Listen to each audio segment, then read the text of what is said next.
Hey everybody, this is Eric Johnson back with another video. I told you I'd keep doing them. I am. So I think I've got it down to about 2 weeks. For me that's good because I tend to repeat. I've already told you what I tend to do. I sometimes have to do these over a few times to make them right. I think I'm getting better to the point where I don't have to keep doing that, so we'll see. If you hear noise, ooh, that's Tober. Hey bud. Tober's making the scene. Tober had a second oral hematoma. Do you remember me in the last video pointing out his cauliflower ear and saying he had an oral hematoma back last May? Literally the next day, he got another. Yeah, I'm talking about you. Literally the next day, he walks in with a big puff, same ear, all puffed up. I said, this looks like exactly like another oral hematoma. So I take it in, and guess what? It was, and the vet goes, you know, hematomas are not as common as people think. And he goes, to have 2 of them in the same year is weird. No, he didn't say weird, he said rare. And I'm like, well, here we are. Tober's right here. Okay, bud, how are you? So I'll put a couple of pictures up while I'm talking about it. But I just thought, you got to be kidding. And of course, you know, more vet bills. It truly is like having little kids. I would imagine if I had little kids, you just really got to take care of them. But that's cool. Okay, I'd like to start off with a very cool message someone sent me right before I started doing this video. I went and looked at messages, and on my this would have been on the YouTube page as opposed to my Facebook page. TCAC9845 commented, I am waiting for you more talking about FF. Thanks. He also, or she, left another comment that was very nice, saying I'm a special YouTuber and they really like watching me. I really appreciate that. The subscribers got up to, I think at the moment we're up to 751. So we were originally 784 before I took my unannounced hiatus. And I will say this, for 2 years, and I will say this, I've had a number of people say glad to see you back. So a number of people who were, you know, the phrase in radio, there's P1s, you know, people that have been watching for maybe since the beginning or a very long time, you know, they're out there. So that's very cool. Yeah, I'm going to keep doing this because, oh my God, Tober, you just look like an angel sometimes. And your ear still looks good. It's just getting more. By the way, I have the window open a crack to get a breeze in here. So you might hear some ambient noise. I hear a siren. I didn't think anyone would mind. And I don't really, it's a long story. Okay, so that's cool. So anyway, I'm back. And we're going to do, oh, but the point I wanted to make about that is, I am waiting for you more talking about FF. Okay, he's trying to say, I want to hear you talk about Forrest Fenn more. Well, the Forrest Fenn chase is over. Forrest Fenn will be talked about when it's pertinent to events. If something comes out about Forrest Fenn, then I'll comment on it. You know, if some revelations come out about the hunt, how it ended with Jack Stoof, I've always thought the ending was a little odd. A lot of people thought it was odd. And of course, Forrest Fenn contacting Dale, who ran the webpage for Forrest Fenn, and saying, you know, I want to end I think I need to end the hunt because another person had just died. And then for it to suddenly happen a couple of months later, yeah, it's a little tricky for people. They thought, well, this is weird. So it's almost like he tells Dale I think he was tired of the pressure and all that. And excuse me, itchy nose. We're in the pollen season out here, and man, it's been a killer. And then I heard Joe Rogan talking just on his recent podcast about a week ago. I mean, I went to the store and had a woman that was at the register start complaining about her eyes itching and the pollen. And I said, yeah, me too. And then Joe Rogan's on his podcast saying, man, down here in Texas, it is rough, the pollen. So it's a real thing. Hey, Tober. Let's say hello to everybody. Do you mind? Okay, here's Tober with his more cauliflower ear. It's gotten even more cauliflower. Oh, for God's sake, just go. Never mind. I don't want to bother him. He's being a butt. Could we move on, Eric? As usual, as I often say, the most professional YouTube channel in YouTube land. So anyway, I'm going to talk about Forrest Fenn when it's appropriate or when there's news about Forrest Fenn. But today, for instance, I want to talk about the 2 treasure hunts going on that I'm interested in. You know, there's another one called The Secret. Now, The Secret, I might do one on that, a short video on that too, because it does have treasures in different places, just like John Collins Black is doing with Treasure Inside. So Tober's managed to sit down on the end of the keyboard. Cats like keyboards, I don't know why. Belle, my female, she likes to sleep on one of my power surge protectors. You know, those long things with all the outlets in them. She likes to sleep on it in one of my rooms, in this room actually. I don't know why. Is it warm? Does it have a little buzz sound? I don't know. Sometimes she does, not all the time. But anyway, The Secret, yeah, I'll talk about it. It was, God, who was that by? Byron Priest? But there was a location, people thought it was in Charleston, South Carolina, which of course I've talked about, which is about an hour and a half from me. I live in Columbia, South Carolina, and so therefore I did monitor a lot of people talking about that, just the one in Charleston, because they're all over the place. I think there was one in Chicago. I think a couple of them have been found, but most of them haven't.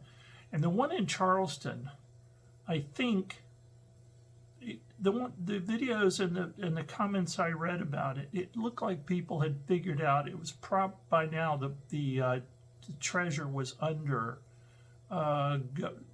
city land, and it was maybe even under city structure. These things happen, you know, if these things sit around long enough and suddenly something comes up and builds over it, what are you going to do? I think that's true. I should really study before I talk, but I do have the book. Anyway, what I want to talk about today is the 2 treasure hunts that are going on and the people behind them. All right? So Justin Posey, I'll skip over this. I looked up on Copilot. He's a software engineer, treasure hunter, art and antique dealer. He was in, Forrest Fenn's treasure and later created his own treasure hunt, Beyond the Map's Edge. His hunt features a hidden treasure filled with gold, precious gems, historical artifacts, and even a cryptocurrency component that grows in value. Yeah, he's big time in Golden Greed, the hunt for Fenn's treasure, where he gave a lot of insights, and also claims that he left clues in the Golden Greed documentary. Is this a good idea, have an ambient sound? I'm not sure it is. So that's Justin Posey for you. I'm not going to dwell a lot on that.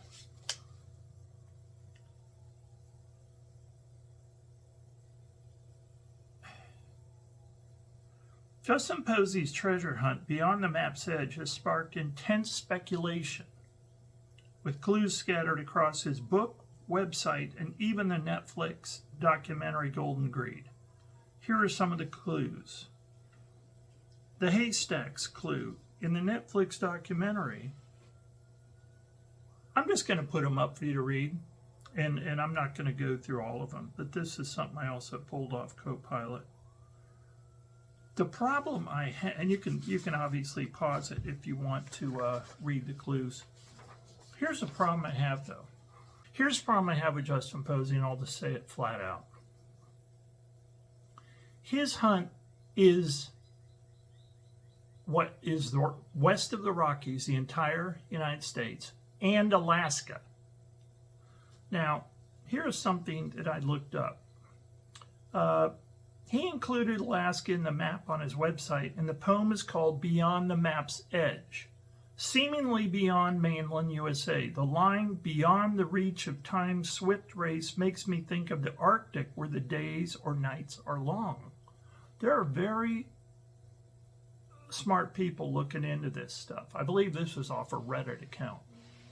The line double arcs on granite bold. I think of the granite Talkeetna Mountains. I'll have a picture of this up. Talkeetna Mountains north of Anchorage. When you zoom out of southern Alaska, it looks like double arcs. Also, this could be a stretch, but the word arc being in the word Arctic. They also included a map with a red arrow pointing to Talkeetna, suggesting this may be where the treasure could be buried.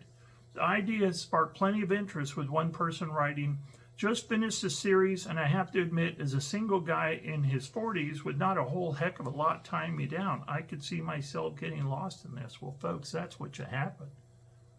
And I'm older than 40, but still feel young enough to go treasure hunting. The problem is, I don't want to travel out to Alaska, and I don't want to travel out to the Rockies or beyond, out all the way to California or Oregon or Washington. That's a big ass area that Justin's pointing us to. So I'm going to keep my eyes on that. And if Justin comes along at some point and does the Forrest Fenn, where he says, okay, it's within this region or these certain states, because that had to be done with Forrest Fenn. There were just too many people out in all sorts of places that had nothing to do with it. He realized that, and he realized, I've got to pull it in. Because, man, people's noggins, you can really start coming up with ideas when you get into this kind of stuff. You have to almost have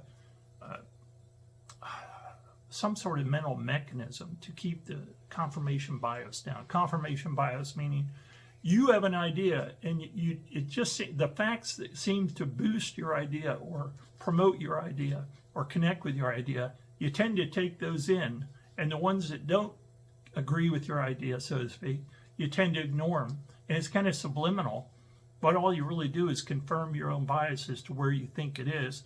And that's how you go off on tangents and end up in places like I did in Dinosaur National Monument, where I realized Forrest Fenn couldn't even be climbing along the path that I was on, because I was literally having to hang on these small trees on the path on the other side of the path from this small cliffs. You know, it's like a 15-foot drop, sufficient to hurt, into the river below.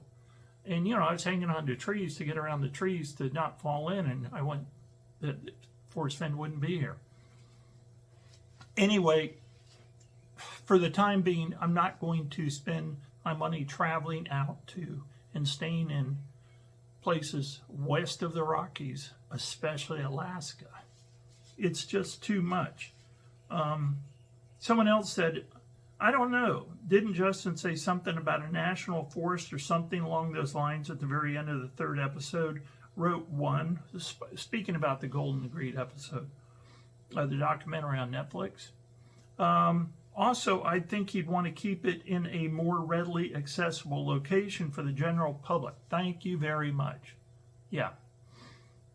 I think Oregon or Washington State, said another, while a third added, I think it's going to be dog-friendly. Flying is not dog-friendly. Also, Alaska isn't generally what people think of as the American West.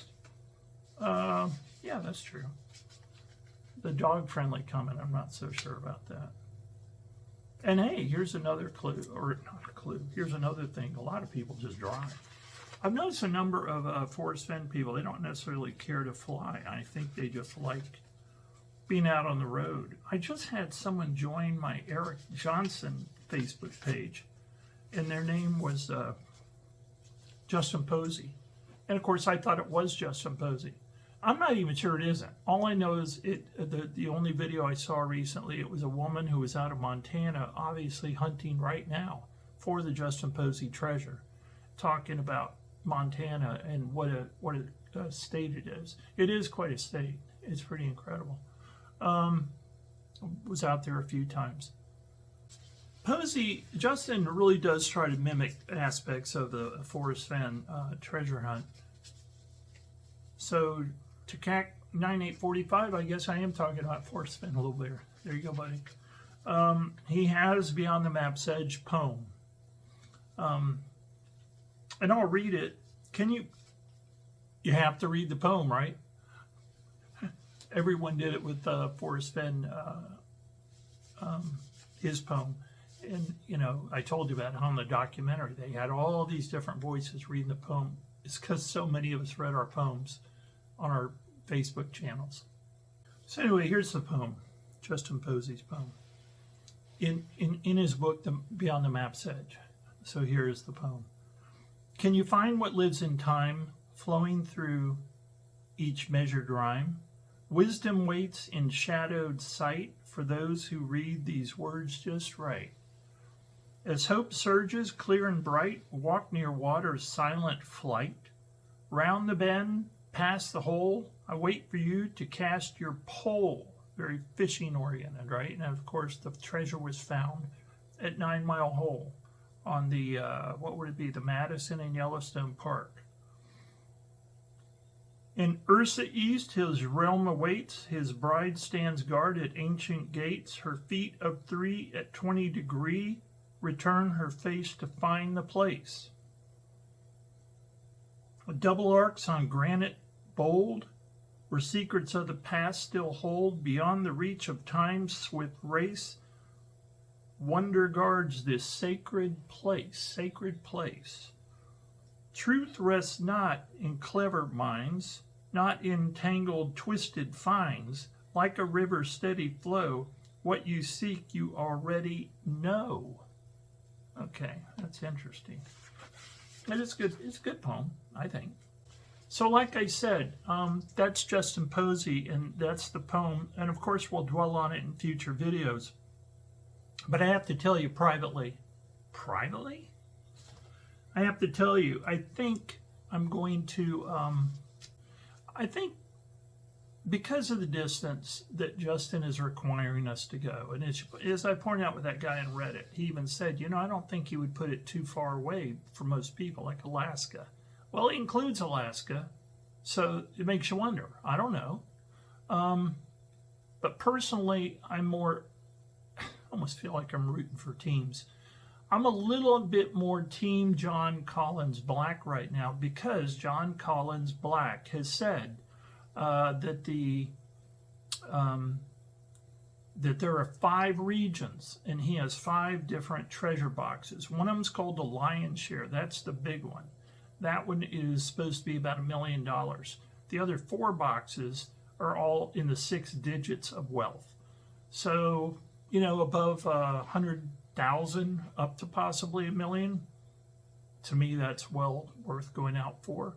Again, you know, when I was on the Forrest Fenn hunt, the thought of actually finding the chest was there. It certainly was there. That's why I was out there. But also, I just felt like,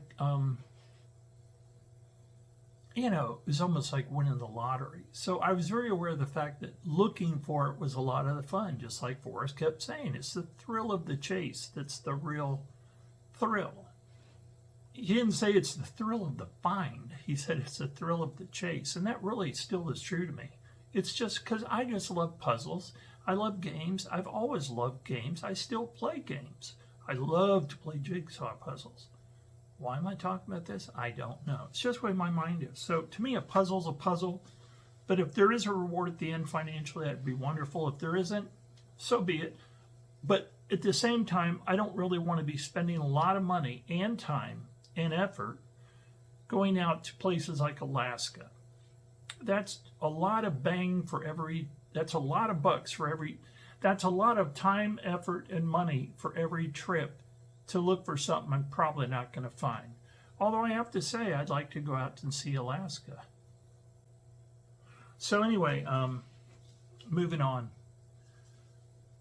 John Collins Black's an entrepreneur, a treasure hunter, and an author who has hidden 5 treasure chests across the United States. Collectively, they're worth over $2 million.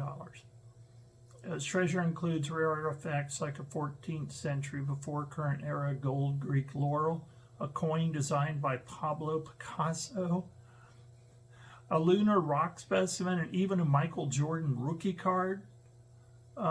Here's the part that is a little scary.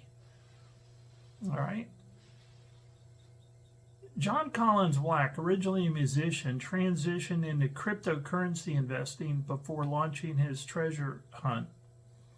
I couldn't find hardly anything about his musicianship or what he did as a musician out in Hollywood, because I think he was out in Hollywood or California when he was in that phase of his life. And said, I looked it up. I used AI. They couldn't really find the information. His book, There's Treasure Inside, provides clues to the locations of the hidden chest, inviting adventurers to solve puzzles and embark on a real-world quest.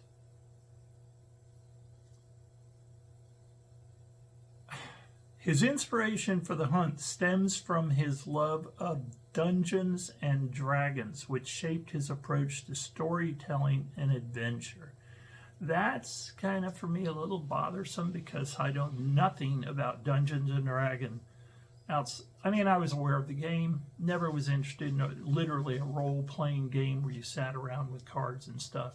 Watch them play it on Big Bang Theory. Still one of my favorite shows. I love Big Bang Theory. I've watched some of them 2 and 3 times, an episode. And it's on everything now. It's on Prime Video, Amazon Prime. It's on MTV. On the weekends, it's just like marathon. It's like, man, and I'm still watching it. You'd think I'd be burnt out on it. I'm not. Well, here's another hit I did on this concept of Dungeons and Dragons. John Collins Black originally started as a musician, okay, blah, blah, blah. While there isn't much publicity available about his music career, that's what it was.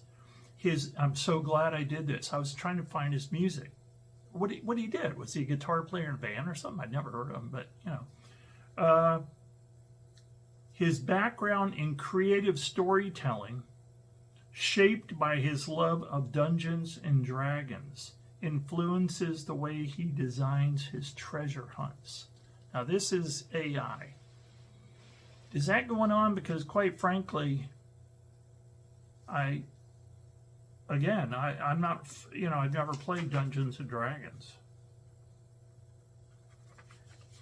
With that in mind, I asked AI, well, so what are the maps like in Dungeons and Dragons? Because I'm thinking, do we have to start kind of having a semblance of what Dungeons and Dragons maps look like to understand how to read his maps to find the treasure? And it said, maps in Dungeons and Dragons are essential tools for storytelling and strategy. They come on in different types, each serving a unique purpose. World maps. These depict vast landscapes, continents, and kingdoms, helping players navigate the broader settings of their adventure. City and town maps. These show settlements, roads, and key locations useful for urban adventures and political intrigue. Dungeon maps. These are detailed layouts of underground labyrinths, castles, or ruins, guiding players through maps, puzzles, and encounters. Battle maps. These are grid-based maps used for combat, allowing players to position their characters and strategize. Many dungeon masters create custom maps, while others use pre-made ones from official campaigns online. You can also find Dungeon and Dragon maps here. Well, anyway, that's AI. I don't know. I don't know. I can't dwell on that too much, Here's some of the stuff that I'm repeating a little bit. Treasures inside John Collins. There's treasure inside Bitcoin, antiquities, shipwreck, bounty. That's cool. That wasn't in the other list. Rare Pokemon cards, sports memorabilia, gold, precious metals, and rare gems. He really came up with some really cool treasure. And so did Justin Posey. But Justin's is a bit more, traditional treasure, gold, gems. And is Justin the one that has the crypto? Yeah, Justin's the one that has the crypto wallet. So you'll also gain access to a crypto wallet. And part of the book sales are building that crypto wallet. But here in John Collins Black, historical artifacts linked to figures like Pablo Picasso, Andrew Carnegie, George Washington, Amelia Earhart, Jackie Onassis, Henry David Thoreau, and Louis Comfort Tiffany. That is quite a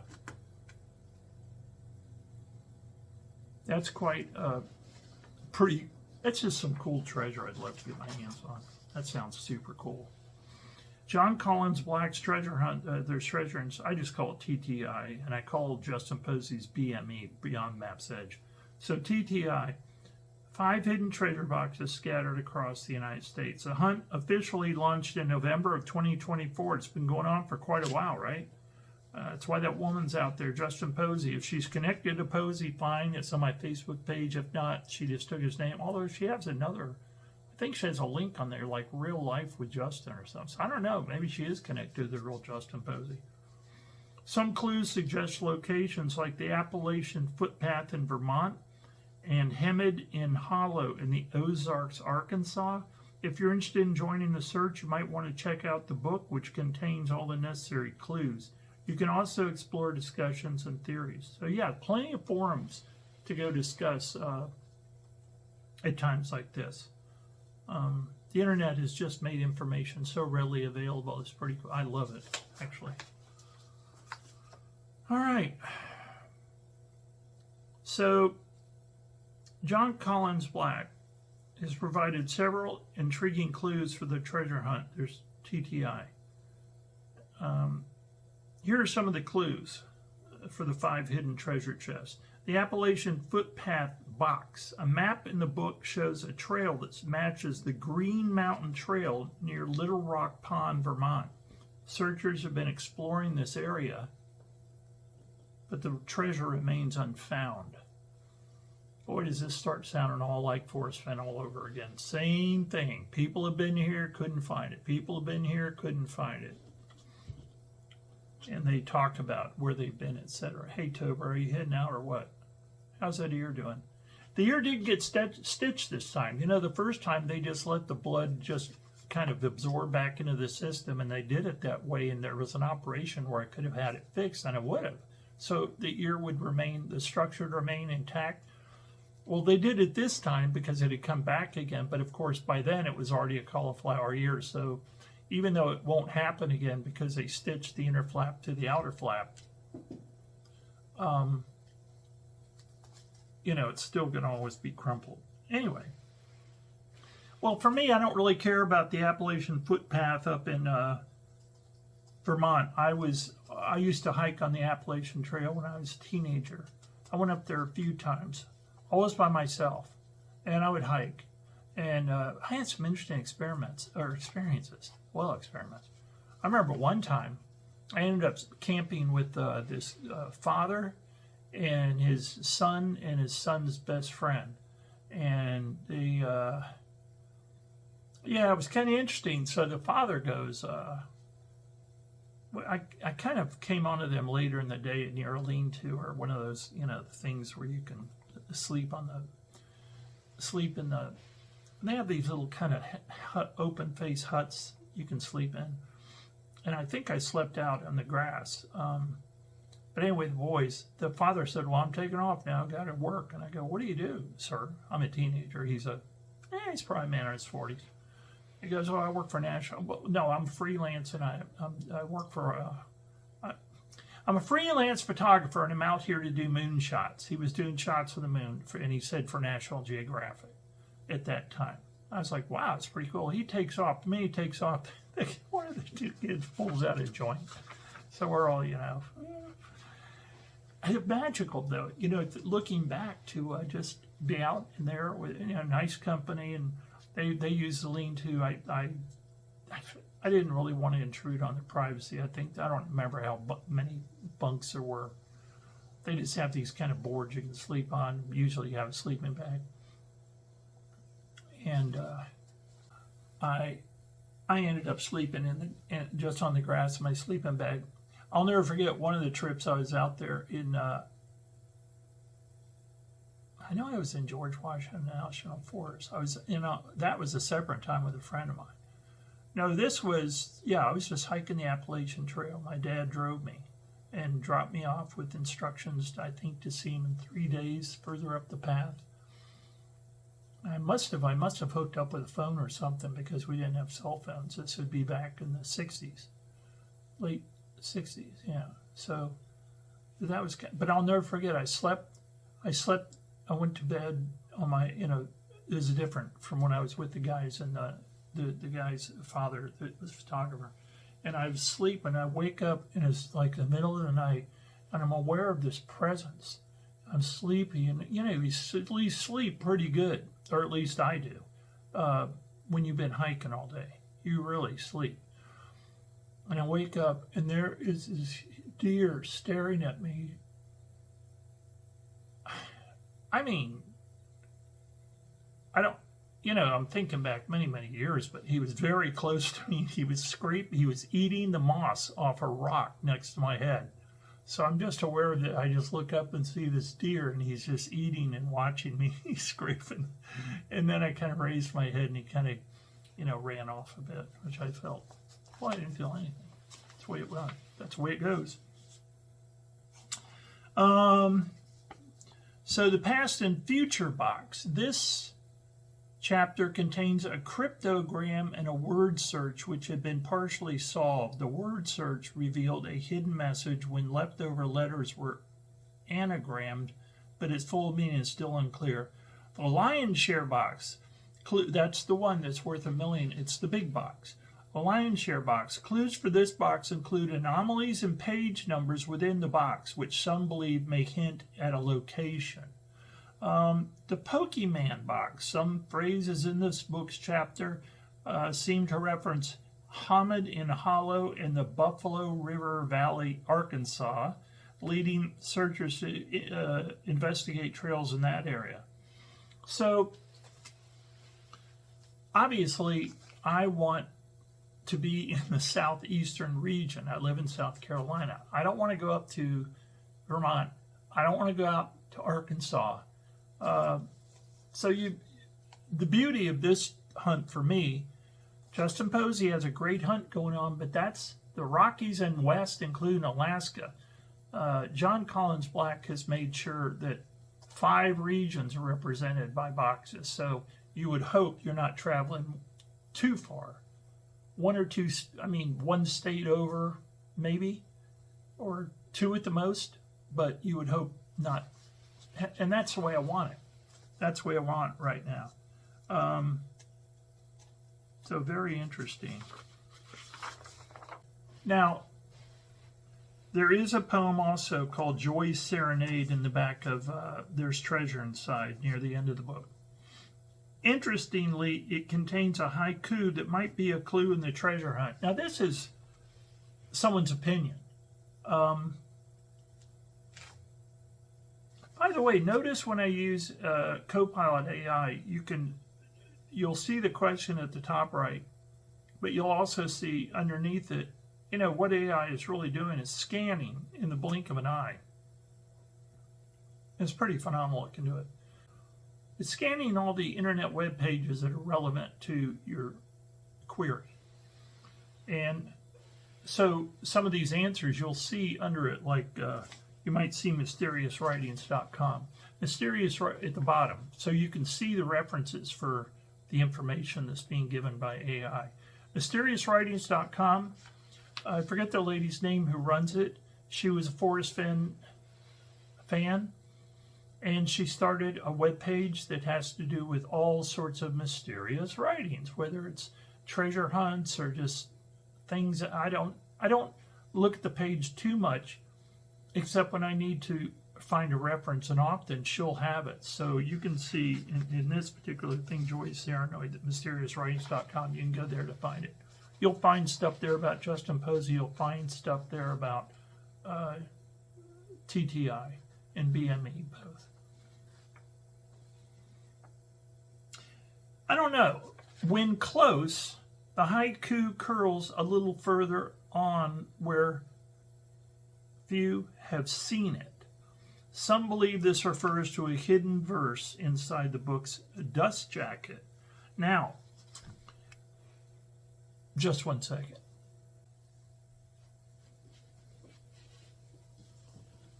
I got the book. Yes, I did. It's a cool book. Haven't even started reading it. Eric, what are you talking about? You're the treasure hunter guy. We're watching you for... I know, but I'll get to it. Folks, there's more going on in my life than treasure hunting. Believe me. Like, learn how to sit down. I still haven't mastered that. I need to get that under control. I'm not even sure what that means. Okay, here's a little trick. All right, when you get the book. So this right here, you take it off.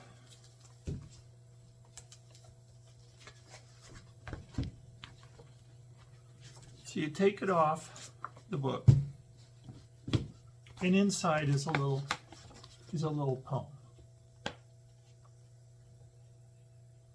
So the poem reads, "Be solid, have grit, sparkly even as you pine, here lies a joy divine."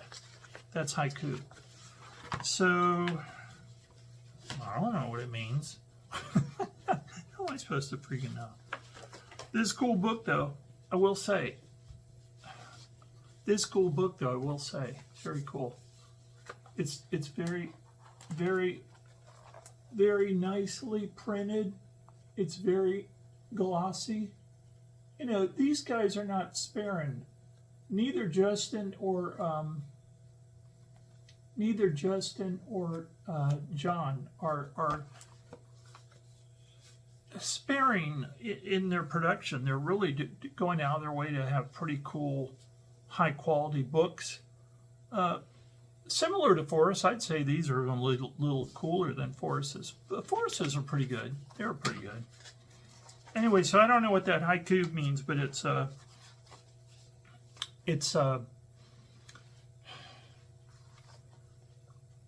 to be a really interesting book to read, and I'll be reading it pretty soon. Now, here is something very, very, very interesting. We're getting near to the end, by the way. There is a trailer out for TTI. There's treasure inside. In this trailer, and I know this is a fact because I was watching a podcast called, I think it's called Weird History. It's not a big podcast. I don't think it has 1,000 subscribers yet, but I think it's called Weird History. And Justin was, John Collins Black was on it. And they were asking him about the trailer and about the treasure hunt, etc. And he said, now if you watch this trailer, what they do is in the trailer when they're promoting the book and the treasure hunt, they do a swipe where they reveal a map. It's a graphic, and the graphic kind of rolls out across the United States, and it shows different regions that have been outlined. And he said to them, "Oh, by the way," and I'll put the map up right now. He said, "By the way, that is not, I didn't do that." So if anyone has caught that, and you'll see it, where the 5 distinct regions, and you see the southeast, that was actually, I believe that was the last one that filled in at the end of the little graphic they did. He said, "I didn't, those outlines are not mine. That was just done by the production staff, just to kind of give an example of what 5 regions would look like." So anyone who has seen that, remember that's not him. That was just the regions were just laid out by the production people. Oh, some links. Mysterious Writings Forum is a place to go for more information about TTI. And there's a fan wiki. There's a Treasure Inside fan wiki that you can go to. So one thing I've always been interested in, Forrest Fenn once said he would know when the treasure was found. There you are, TCAC 9845, and talking about Forrest Fenn again, just for you.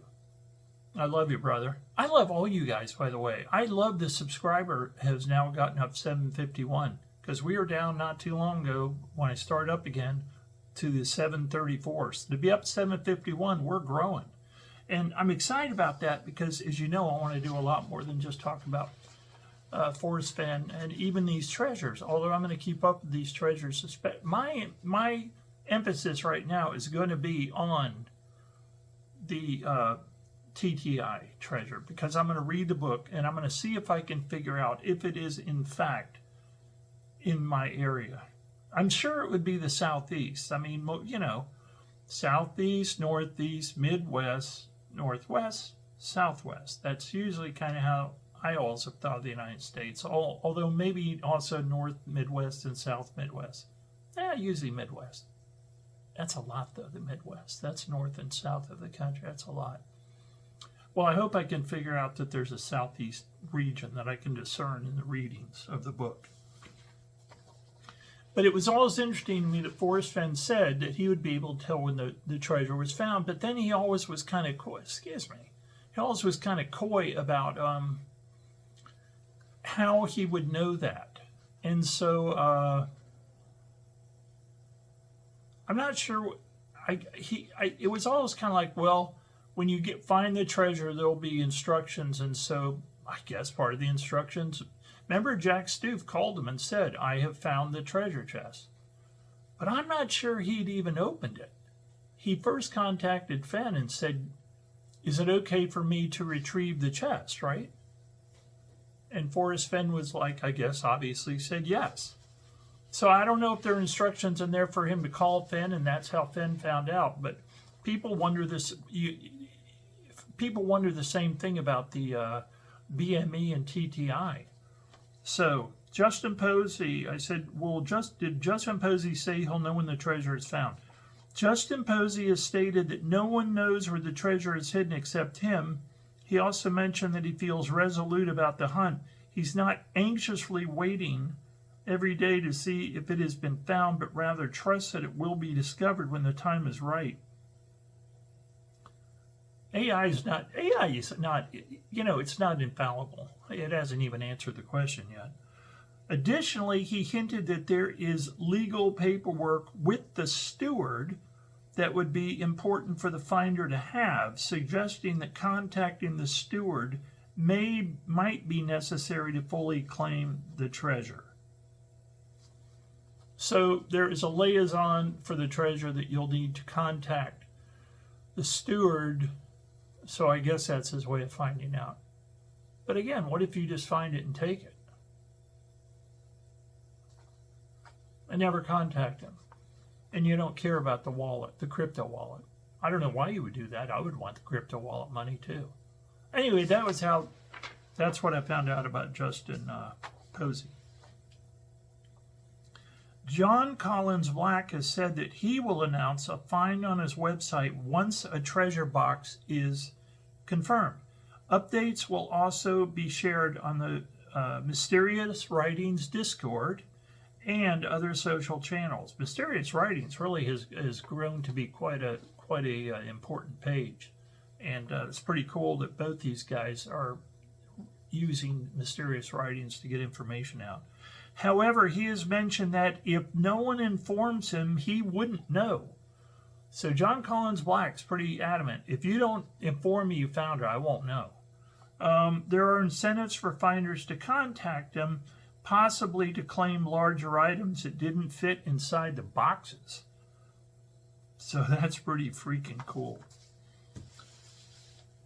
That's all I've got for you at the moment, folks. I kind of wanted to do this to review both the big treasure hunts going on out there and indicate that my personal interest, just primarily because of the distance involved with Justin Posey, is to go with the TTI and John Collins, because I assume if there are 5 regions, I'll be able to get to the one around me that I'm in fairly easily without traveling out to Alaska.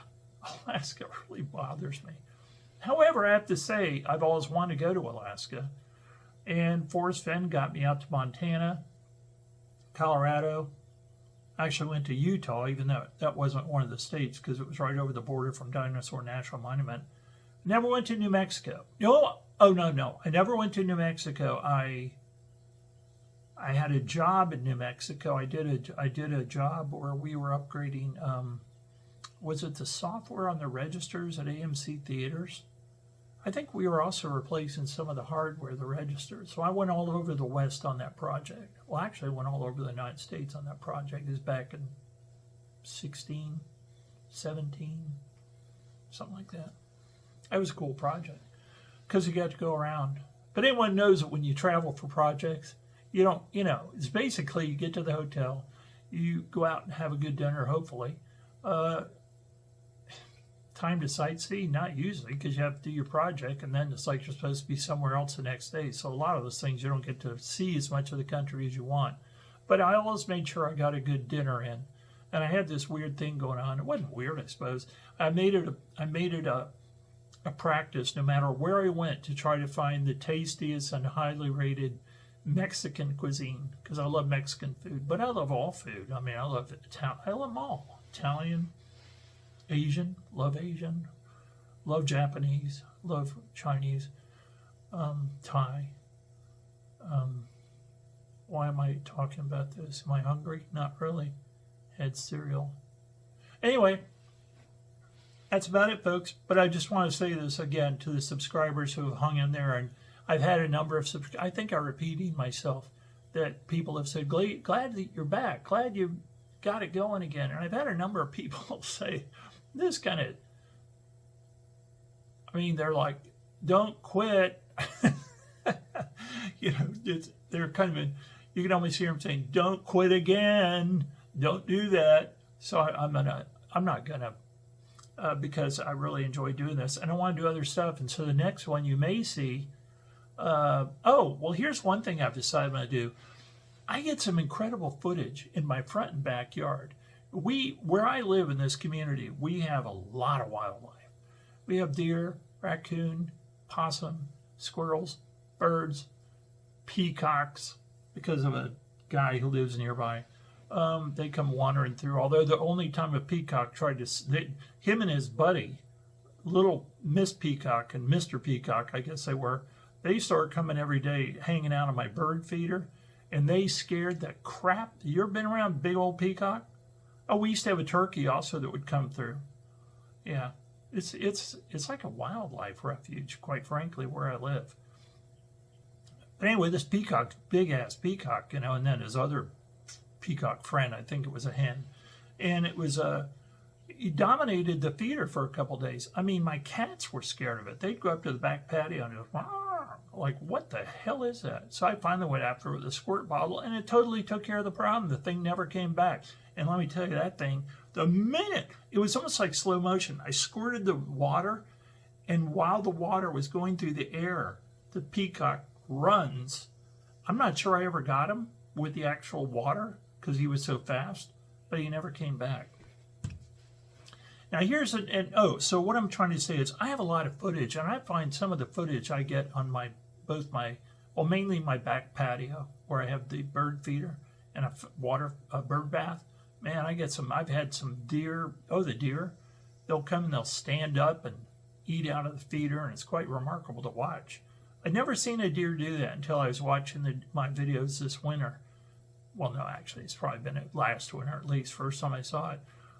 And these does will just get up on their legs and stand and balance, and just their little front legs are up in the air, and they're just eating out of the feeder. It's quite cool. So I might just start posting, a few minutes of some of those things. Just call them, I don't know, backyard, front yard, whatever.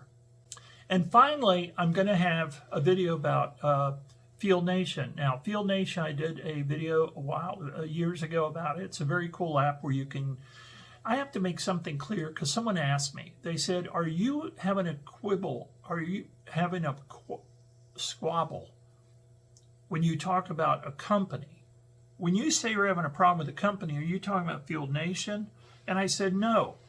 Field Nation is the broker. So if a company goes to Field Nation app and they say, we're looking for local techs to do work in a certain area, and then you, the tech, you also use this app and you put down, I'll do jobs within 60 miles or 40 miles or 10 miles, whatever you want, or 100 miles. And so you connect with these you connect with these businesses who put out jobs to be done in certain areas, and then you bid on the jobs. And if you get really good at it, some companies will start routing you jobs, meaning you don't have to bid. They'll just send them directly to you, and if you want it, you take it. And if there are other people bidding and you take it before they, you take it with it, since it was routed, you just say accept instead of request, then you'll get the job. So the problem I have now is with this particular company. It's a kiosk company. I like doing kiosk work. It's fairly easy. It can be a little demanding at times, depending on, especially if you are getting into a kiosk with wiring and stuff, and you're a little fat-fingered. But you just learn to deal with that. But the main thing is you might have different things that you like to do, and one of them for me is kiosk. So this company that I already done a couple of jobs with, they routed me the job, meaning all I had to do was accept it. And that's pretty cool, because that means now you have their trust. They've already seen the work you've done, so they think your work is good, so they're just going to give you the job if you agree to take it, rather than making you more or less bid on it. I mean, you don't bid on jobs, you request them, but you could say to the company, I'll do this for $10 less, and they may give you the job over someone else who would do it just for the regular rate that they were asking. You underbid people, I suppose. I never did that. But I'm sure people do it if they really need the work real bad. Well, anyway, I'm going to do a video on this because I'm pretty pissed off. This company basically asked me to work 4 hours when they paid me for an hour and a half at a set rate of $120, okay? And during the job, as I was going towards the end of the job, I said to the remote support guy, am I going to get paid for this? Because you guys have me going way over the time limit. Estimated time limit. Fixed income rate. See the difference? They're estimating the time you'll be on site, but they're only going to give you this amount of money. Well, I get up to 4 hours, and the guy's like, oh, no, we'll compensate. You've been here far beyond the estimated hour and a half. Well, forget that crap. I'll do a video on it. I'm not real happy with that company, and quite frankly, I have learned that Field Nation is only capable of so much. They're in a rough position, and I now know that, and I'll tell you about it, because this is my warning. If you get into a job, you better really batten down those times and those rates with people. I mean, I don't know what would have happened if at an hour and a half if I had literally said, oh, we're at an hour and a half and I'm going to quit. I'm going to go home. I'm sure the guy would have just said, oh, no. Though, I think that's almost what you have to do. You have to force that remote guy to say to you, no, from here on in, we got you covered, and get some sort of confirmation from someone. But see, dealing with this company, it was all the same thing. Our manager's not here.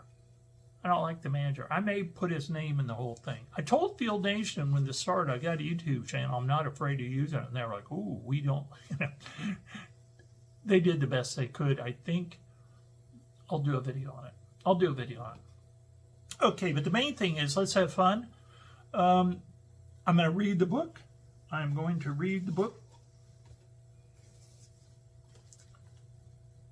And is that the right way? Yeah. I'm going to read the book. And it's going to be a lot of fun. And who knows, not too long from now, if I figure out something fairly close to home, maybe I'll go after it. But I'm not sure how soon that's going to happen. A lot going on, actually. So everybody have a good time. Have a good day. Here in South Carolina, today's going to be absolutely gorgeous. Probably in the upper 70s, maybe 80. Hope everyone's having a good time. And I'll talk to you later. Tober and Belle say hi.